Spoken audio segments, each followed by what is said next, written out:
Barulho na roda traseira da moto, nem sempre é defeito. O que que é? Geralmente você vai ouvir muito barulho aqui, ó, na parte de trás da moto. Pode ser uma capa de corrente aqui, ó, solta, tá? Só reapertar ou colocar uma borracha para manter firme, tá ok? Esse apoio aqui de pé solto e vai ficar fazendo isso, ó, normal. Você pode colocar uma arruela aqui, de cá e outra de cá. Porém é normal fazer barulho, tá certo? Corrente com bastante folga. Também a corrente vai fazer barulho, tá ok? É normal. Isso é padrão.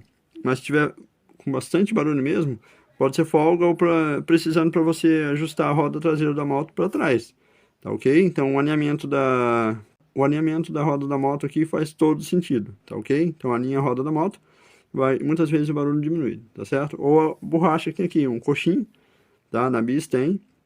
Tem algumas motos que não tem esse coxim, mas se ele tiver muito gasto, vai fazer barulho. E outra coisa que faz bastante barulho são raios soltos, tá? Verifica, ó, você vem aqui e faz isso, tá?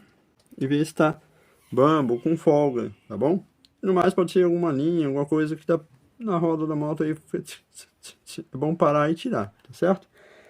Então é isso, no mais vai ser o apoio lateral, pode ser a placa também, que pode estar solta. O próprio paralama aqui, solto.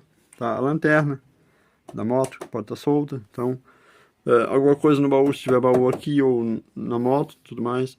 Então é isso. São coisas simples, mas que fazem barulho. Tá ok? Um amortecedor solto. Então verifica aí que é bom, tá bom?